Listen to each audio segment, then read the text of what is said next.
Gente, edição do Diário de Taubaté, nesta quarta-feira, 19 de junho de 2013. Protestos mandam recados para poder público. Protestos. Eu estou lembrando aqui o meu companheiro de luta, que é militante do PSTU, não do PSOL, e que foi um dos primeiros militantes do PT na cidade, o professor Jairo Cabral. Nós estamos lembrando aqui de várias coisas, e eu estou me recordando de uma frase muito bonita, que não foi escrita por gente que se dizia socialista nem comunista, gente que aliás viveu num tempo em que essas palavras nem se usavam, que escreveram que as pessoas são dotadas ao nascerem de direitos inalienáveis, entre eles os direitos à vida, à liberdade, à busca da felicidade, e que os governos se instituem entre os seres humanos para garantir esses direitos. E quando os governos se tornam destrutivos a esses direitos, é direito do povo de mudar ou abolir o governo. Quem escreveu isto não era comunista, como eu disse, não era socialista.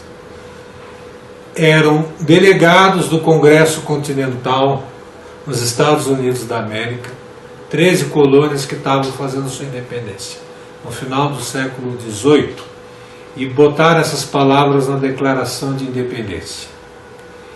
E desde essa época, esses ideais que também eram os filósofos iluministas franceses, ficou marcado como um direito essencial do Estado democrático, que é o direito do povo a fazer a sua revolução. Isso é consagrado em todas as constituições de todos os estados dos Estados Unidos, o direito do povo a revolucionar, a fazer a revolução. Juntamente com outros direitos que são essenciais à democracia, que não são tão radicais quanto o direito de revolução, mas o direito de manifestação. Manifestação através de jornais, através de discursos e através de atos públicos, que inclui também o direito do povo de dirigir aos governantes queixas dos seus problemas e pedir providências para os seus problemas. Esse direito estava consagrado, inclusive, na nossa primeira Constituição do Império, que foi outorgada por Dom Pedro I. Tá? Muito bem, manifestar-se uma democracia é normal em toda parte, que as pessoas saibam mesmo o que é democracia, o que é regime republicano. E o Brasil parece que não entendeu que isso é normal. O Brasil ainda está num nível de autoritarismo talvez pior do que no tempo da colônia, que é um autoritarismo que foi plantado pelo maior retrocesso político que nós tivemos nesse país, que é o famigerado golpe de 1º de abril, não 31 de março, porque 31 de março acabou às 11h59, mas 1º de abril de 1964, que já vão fazer lá o quê? 50 anos. 50 anos. E vão fazer 30 anos que Tancredo Neves, faltam 2 anos para fazer 30 anos que Tancredo Neves se elegeu no colégio eleitoral e teria posto fim a esse regime. E ano que vem, 30 anos dos comícios das diretas já. E nós vimos um incidente em que seria normal em qualquer lugar do mundo as pessoas saírem à rua para falar contra ou a favor. E nós vamos entrar no mérito da questão, mas eu estou começando para anunciar a discussão da forma, que é a seguinte: Não tem nada de errado gente sair para a rua protestar. É normal, é legítimo, é direito básico, é direito indispensável. Anormal é a polícia querer impedir isso. Anormal é a grande imprensa dizer que o povo está errado ou ficar usando episódios como pichação, quebra de vidros, como se em São Paulo capital e em outras cidades do Brasil não houvesse gente partindo o vidro da casa dos outros todo dia, pichando o muro, usar isso como pretexto para suprimir um direito básico dos cidadãos, como se ainda nós estivéssemos oficialmente na ditadura militar. Professor Jairo Cabral, meu amigo, eu vou passar a sua palavra para começar as suas ponderações. Boa tarde para mim, boa tarde a todos aqui. Bom, eu sou o Jairo Cabral Júnior, sou professor da Engenharia Civil, professor de cálculo da Universidade de Taubaté. Milito no PT desde 80. Militou, né? Militei desde 80. Quando nós começamos, quando o PT tinha uma ideia revolucionária, o PT tinha uma ideia totalmente distinta do que está aí hoje, né? Embora não palatável à mídia burguesa e não se mostrasse da forma adaptado ao regime, ao sistema, mas tinha toda uma concepção diferente. Essa concepção de sair à rua, de pedir reformas. E esse povo não está pedindo nem revolução, esse povo está pedindo reformas, né? Então, o PT tinha essa característica, mas, infelizmente, a concepção eleitoral levou o partido a se adaptar ao sistema, ao status quo, e hoje nós vemos o que está aí. Um partido plenamente adaptável ao sistema, que não reivindica nada e que agride o povo que reivindica, ao qual ele fazia as mesmas exigências há 30 anos atrás. Então, o PT hoje é o partido que cospe no prato e come. É uma decepção para nós. Então, isso nos levou em 94 a mudarmos de partido, a irmos ao PSTU, que nós reconheçamos que tem uma dificuldade financeira, uma dificuldade muito maior de colocar as ideias pela concepção de vanguarda, como é o pessoal também. Quando essa ideia que nós que estamos na luta, você sabe a dificuldade que nós temos. Em termos financeiros, em termos inclusive logísticos, etc. Certo? Então, me apresentando, e a gente está aí na luta, mais uma vez, para a defesa do povo, para que essa juventude, esse país que eu via até alguns dias atrás como alienado, como plenamente adaptável a essa situação deplorável que nós estamos vivendo, parece que renasceu das cinzas, que acordou que essa juventude, e nós precisamos apoiar ao máximo essa juventude para que eles vão ser essa massa reivindicadora a partir de agora. Os partidos políticos e os sindicatos, os movimentos sociais, todos eles têm direito a convocar mobilizações, organizar mobilizações. Isso não é nada extraordinário. Todos os partidos têm esse direito, desde o DEM até o PCO. Isso não é irregular, não é problema. As mobilizações terão grande massa ou não, dependendo das pessoas aceitarem o convite de participar e de elas se identificarem com a causa, de abraçarem. E não quer dizer que quando um partido está numa mobilização, que foi ele que a começou. Se ele a começasse, não teria nada de errado. No caso dessas mobilizações, nem o PSOL, nem o PSTU, nem o PCO, nem a ala mais radical do PT, nem nenhum dos partidos comunistas foi que começou essa mobilização.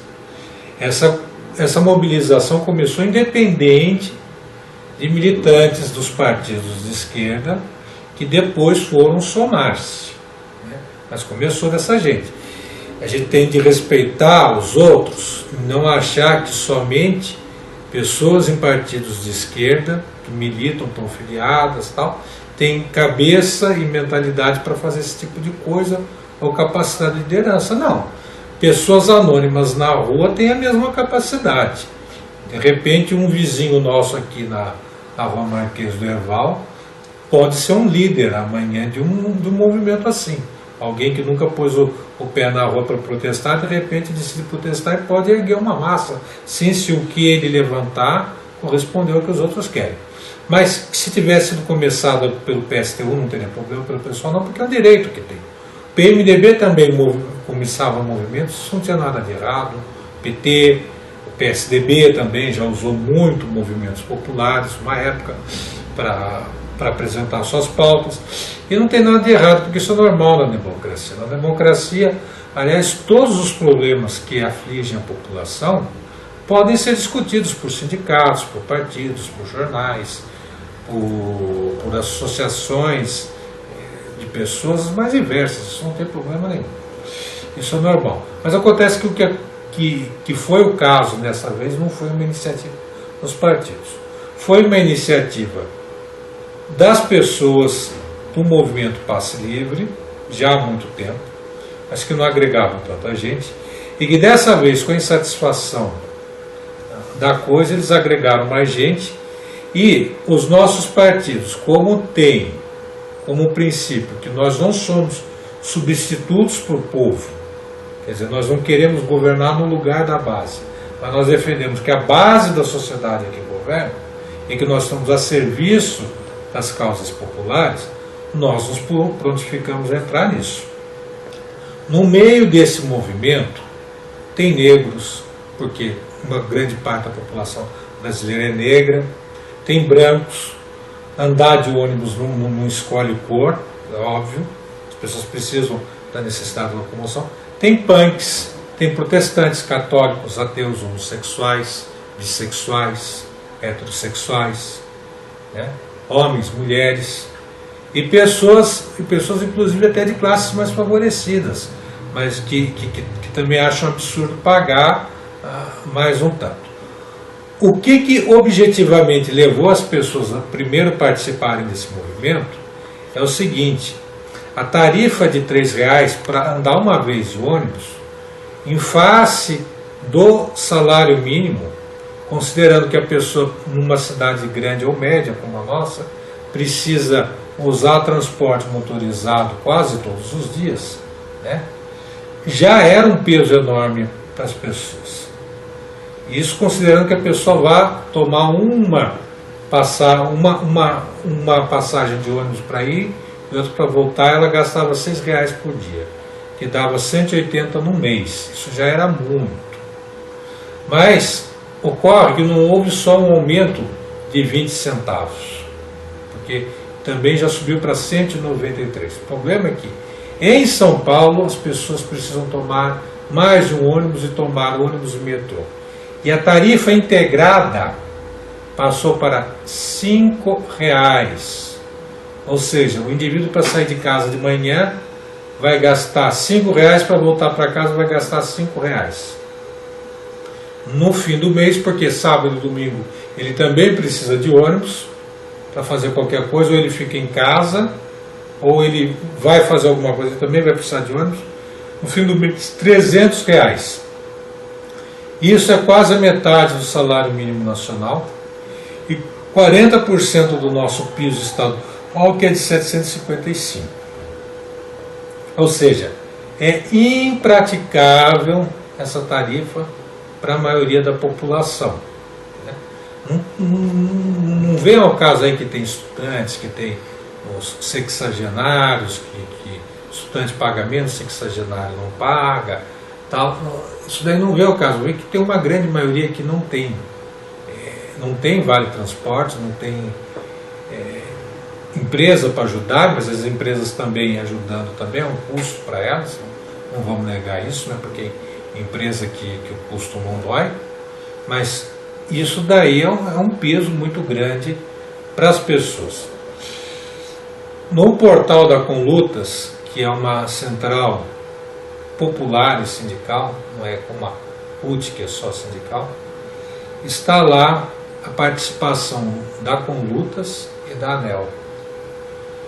Conlutas, que foi também fundada, tem pessoas tanto do PSTU quanto do PSOL e pessoas de outros partidos na Conlutas, e da ANEEL, que é a Associação Nacional dos Estudantes, que estão se juntando ao movimento Passe Livre para tentar a negociação.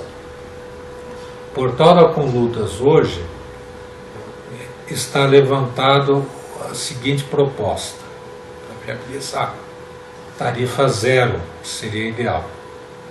O governo já abre mão de receita ou tem despesa, dá no mesmo, com incentivos e isenções para empresas particulares.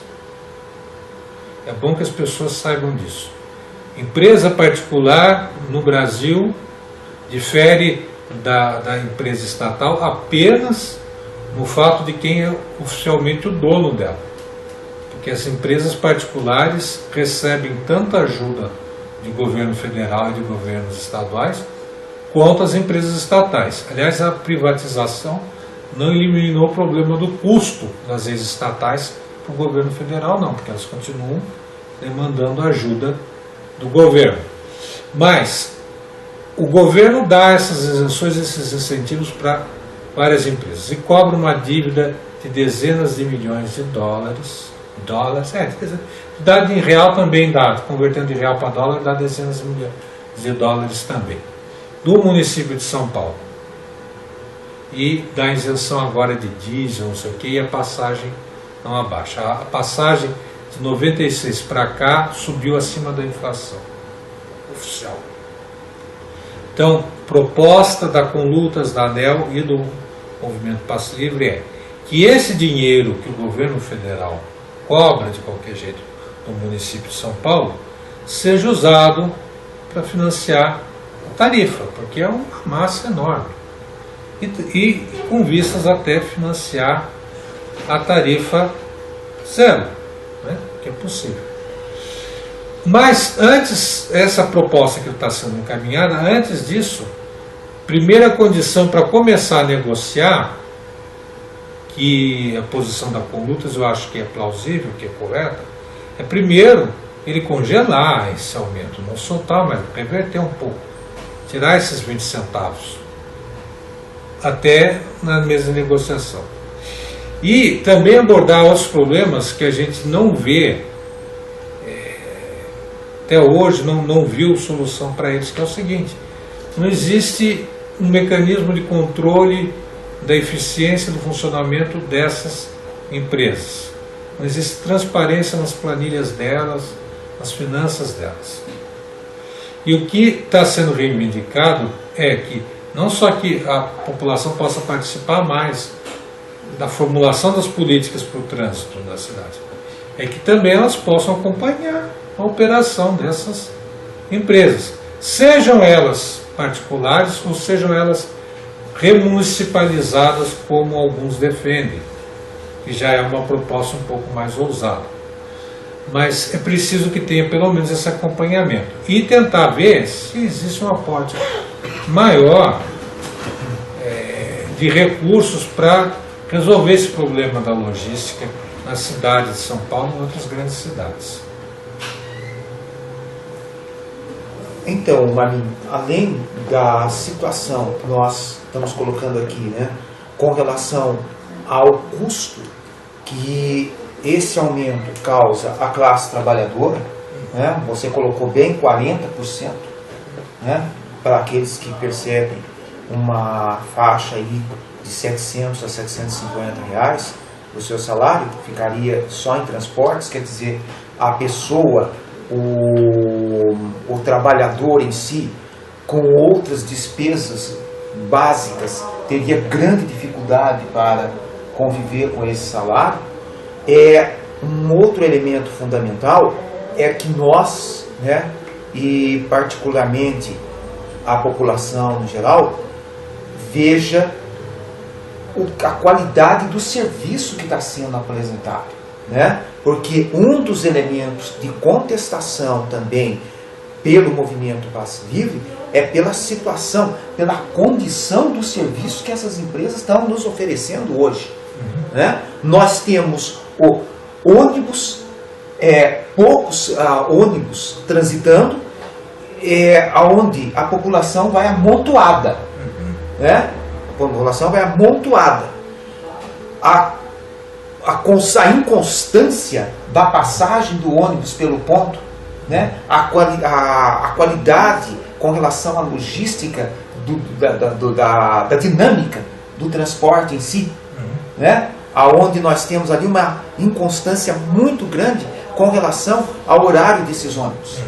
Né? Então, há uma necessidade que, além de uma reivindicação com relação ao trabalho, ao custo do transporte, a essa majoração, a essa, né, essa redução do custo nesse momento, que nós também tenhamos uma condição para que nós possamos estar sempre aptos a reivindicar e procurar a melhoria da qualidade do serviço que está sendo oferecido, que nós todos sabemos que no momento é péssima.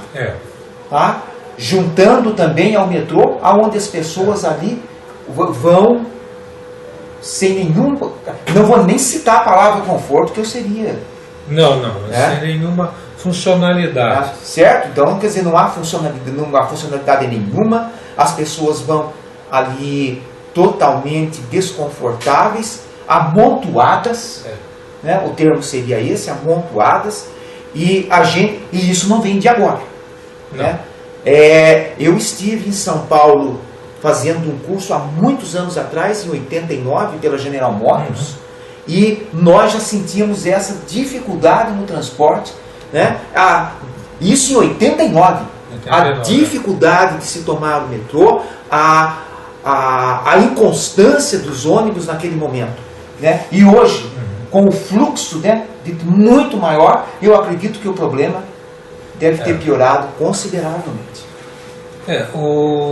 Origem, intervalos para o segundo bloco, estão pedindo aqui. Tá, então vamos fazer um intervalo e vou falar no segundo bloco um pouco mais.